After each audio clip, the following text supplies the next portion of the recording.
When it comes to dark fantasy, when it comes to manga and even anime, there's a series that stands out even amongst all the heavyweights for its influence, originality, controversy, and overall amazing storyline. It is a work of art and a genre defining series, and that is Berserk, a masterpiece created by the late great Kentaro Miura. Welcome to the channel, everyone. My name is No Legacy, and today I'm going to be telling you why you should dive into the dark, nightmare fueled, but still breathtaking world of Berserk.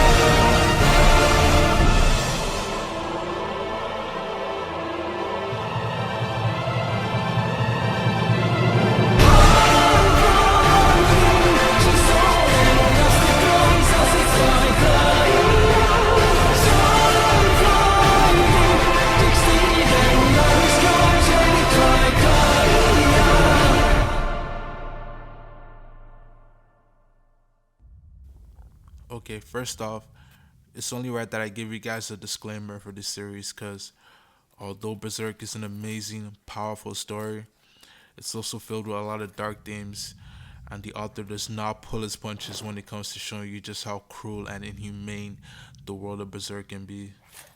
In short, this series is not for the faint-hearted.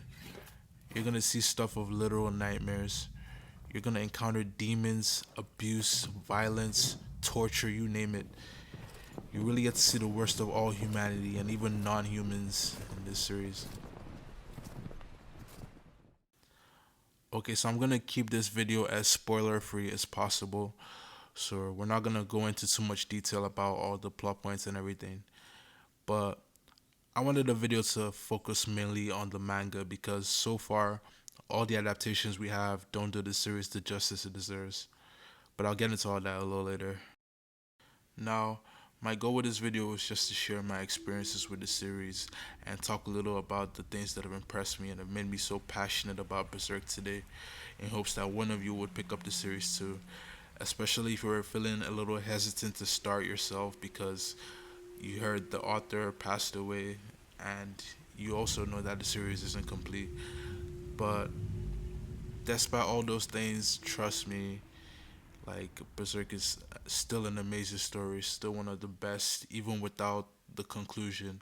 So I'm just here to put your mind at ease and just share some of my thoughts on the series.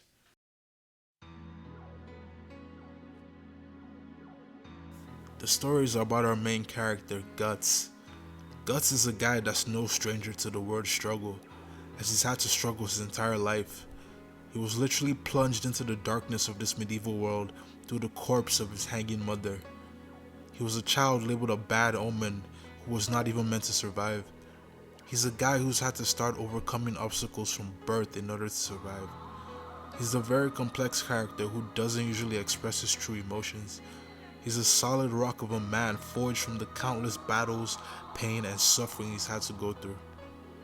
Berserk is basically the story of a man who's gone through hell and back, literally. It's the story of a guy that has to go against fate and oppose the demonic entities that control it. The story starts off at a point where Guts has already gone through the worst moment in his life, an event that will leave a deep physical and emotional scar on him that he would have to bear for the rest of his life. At this point, he's a man driven by revenge and could possibly be described as the physical embodiment of rage. The whole first arc is Guts basically going on a rampage and hunting demons while also being a complete badass while doing it. This arc just serves as an introduction to the despicable world of Berserk.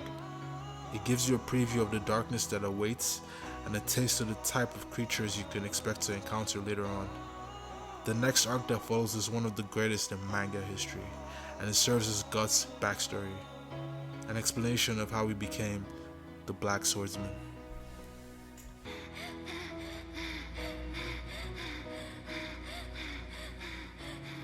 So Since I wanted to keep this as spoiler free as possible, I'll touch on just a little bit of his background, without giving much detail of course.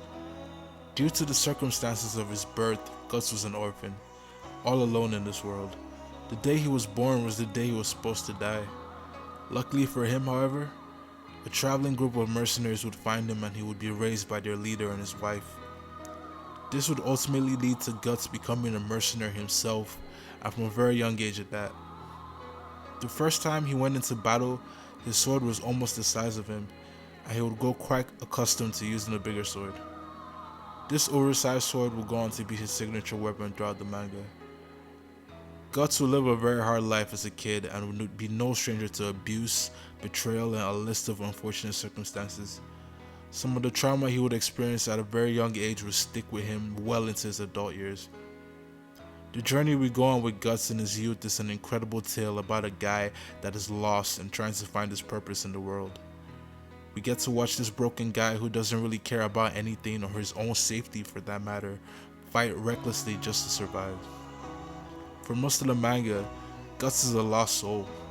Even as things progress and he finds the things he thinks he wants, he's still very much lost, and it's very interesting to read and try and figure out what's on his mind.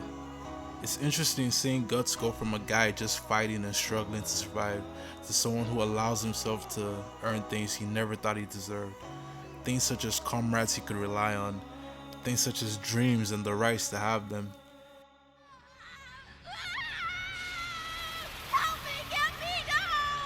Now, despite all the things Guts is going through mentally, I have to mention how talented of a fighter Guts is. The manga wouldn't be Berserk without Guts being able to get through almost any situation with just his sword alone. He was a fighting prodigy from the moment he stepped into battle. He's gifted both physically and mentally in that aspect. His battle senses are insane, his movements are incredibly polished, and his strength can only be described as superhuman. Being a mercenary was the only thing that was easy for him in his entire journey. His skills would always leave people in awe, and he was always one of the most formidable warriors in any battlefield he ever stepped in.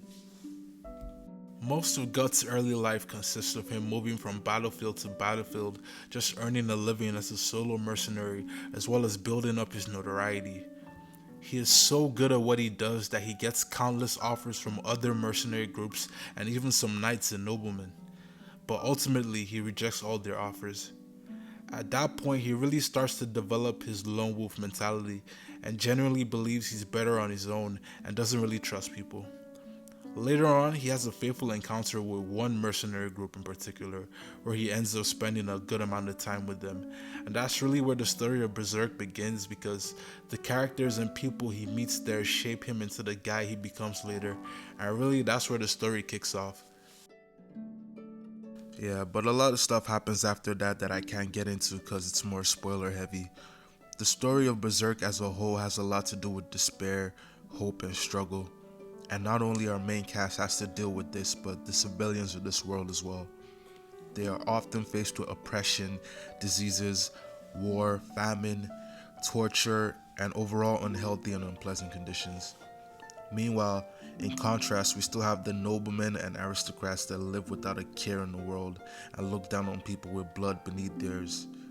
Among some of these civilians and nobles, we do have some occult beings and demons that have integrated with the society and generally live by their own rules, whilst not drawing too much attention to themselves. From the very first arc of the manga, we are introduced to a few of these demons and we see that Guts bears a grudge towards them. The very first panel is of Guts having intercourse with a woman who then reveals her demonic form and attempts to kill Guts. We are shown countless times just how vile and evil these creatures are. The manga does not censor any of the disturbing and triggering acts these demons engage in. Their powers are oppressive and often unrivaled by that of humans. The inhumane nature in which these creatures operate is sure to leave a lasting impression on people. Anyway, for a quick transition, I've gotta say, if you're a fan of badass characters, this is the series for you. Because there's just badass characters everywhere you go. Not even just Guts. There's a lot of characters that could potentially leave a good impression for you, whether they're on the side of good or evil. Trust me, there's a lot of characters to love and a lot of characters you love to hate. So many of them have such cool designs. There's a reason why Berserk has inspired so many other series and so many characters. Series like Dark Souls and Final Fantasy, just to name a few. Kentaro's creativity was really something to behold. When it came to designing characters, he didn't know how to miss. So if you're a fan of stuff like that and you have, time to read, this is what you should read. You will get your fill of characters to admire. As the story goes on, it's really able to evolve from a story about war and medieval warfare to an amazing fantasy series. Amazing dark fantasy to be exact. And the transition to that is just amazing. The way Kentaro is just able to implement these fantasy elements so seamlessly into the story and it fits in perfectly. It's just amazing. It's incredible, honestly. And as a fantasy, I don't think Berserk is. It made the story even way stronger than it is, and the story was already pretty amazing. Like, even without the diving into the real fantasy elements of the show or the series, it's incredible, honestly. Yeah, and I also gotta praise the art style, man, because this man, rest in peace, this man Kentaro Miura, he was in his bag when he was making this series. Like every couple pages, you get some spreads, some panels that you're just like, wow. Like, you just gotta stop and admire. The art style goes crazy the whole time, and it just kept getting progressively better. So if you're really into very artistically drawn mangas, this is something you gotta check out for sure. Okay, so I know we've been going on and on about how dark the series is, but despite all that, there's still a lot of wholesome, funny moments. Like, especially with some certain characters, like there is always still that room for some comedy or like things that are just generally gonna lift the mood because it does need that too because you can't always just be dark 24/7. You need to have those breaks and those moments where you're like relieved and you get to smile again and you get to laugh again, and there's a lot of those moments too. And it's also a big highlight of the manga getting to witness some of these moments. The way Kentaro uses some characters to lighten the mood or keep it from getting a bit too depressing is perfect and very much needed too because the manga does indeed get dark, like triggering dark, like scenes that would actually blow your mind, scenes that would make you put down the book for a second and be like, wow, okay, that just happened. Anyway, that's why some of these scenes are needed to balance out some of the darkness. And honestly, the dark scenes are needed just as much. It really adds a lot to the manga and it definitely makes the good moments that more worthwhile. One of my favorite things about reading Berserk is just watching all the characters around Guts and just watching how they interact with him and just watching their journeys and their paths change by just meeting him. Like a lot of characters just like become better people. They grow so much just by meeting Guts.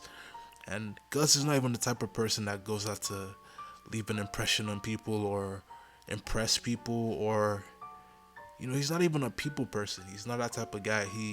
He's more of a loner, you know? He doesn't really trust people and he doesn't like having people around him because he feels that his presence only brings misfortune to those around him. But yeah, even the smallest encounters with Guts have been able to leave a lasting impression on those involved. Just watching some of the most irredeemable characters grow and become better people just because of Guts' presence is amazing to see. I guess getting to see him handle all the stuff he does like so confidently and effortlessly, even with all the constant adversity he's faced with, is enough to motivate anybody. I mean, it's pretty hard not to get inspired seeing some of the stuff that he does. As I said, even the characters that just encounter him for a couple of panels are able to feel his influence and almost want to become stronger. Not necessarily in strength, but also mentally.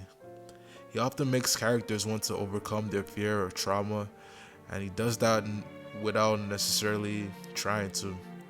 He makes them want to do what's necessary to survive and keep moving forward. And that's why Guts is such an inspiration for a lot of people in real life, including myself. He's just an amazing person. Watching what he goes through and how he's able to find the strength to keep moving forward and seeing him able to stay focused on what's important, it's very hard to not get inspired by that. And the beauty of all this is he doesn't go out of his way to do any of it. That's just who he is. He's guts. Another thing I really love about Berserk is most of the evil decisions people had to make are pretty realistic. It makes you wonder what you would have done in the same situation. Even if it comes from a character you don't like, you might be like, okay, well, although I hate you and I hate what you did, if I were in your shoes, I don't know if I would have been able to choose a different answer. It really makes you think. A lot of us like to think we would be able to do the right thing and choose the more righteous path or whatever when the opportunity presents itself. But when you're really faced with the reality of some situations, especially if the right motivation is there, you can see how easy it is to get pushed to do things that could be considered evil.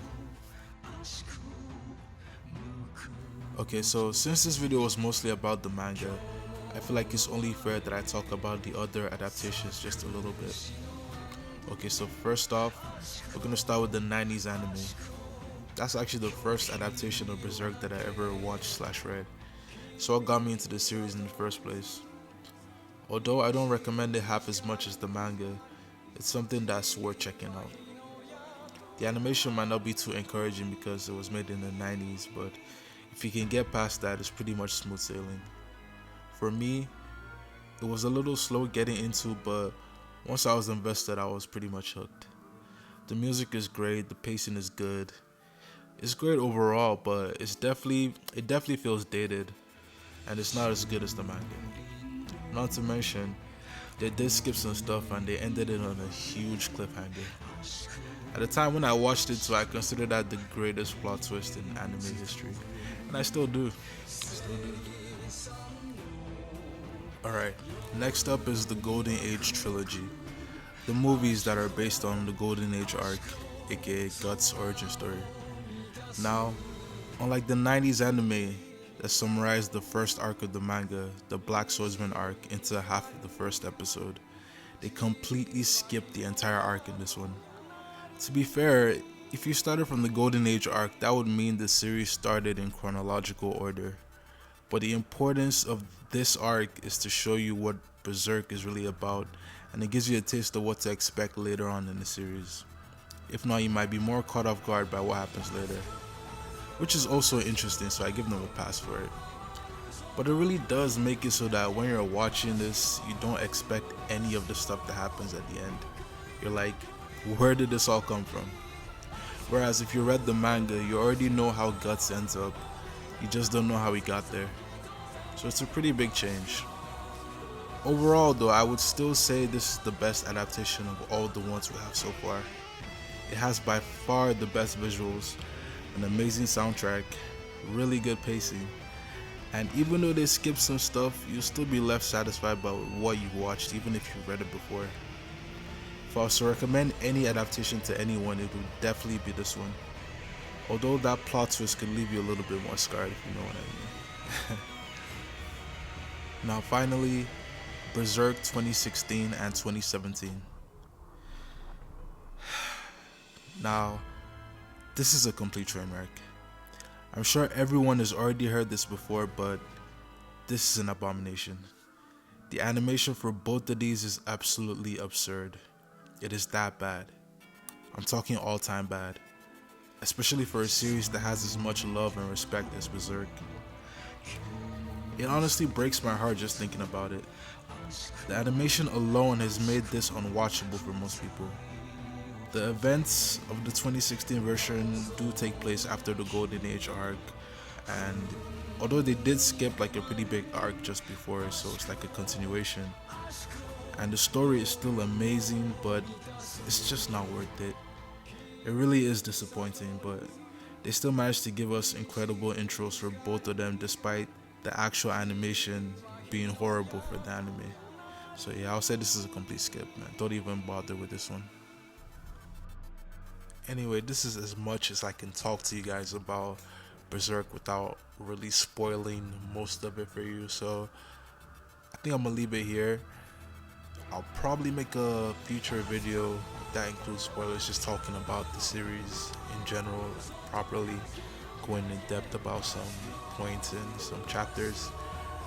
But yeah, this is just a video I made, hopefully to convince some of y'all to actually pick up the book and read, because it's truly a masterpiece, man. Truly a masterpiece.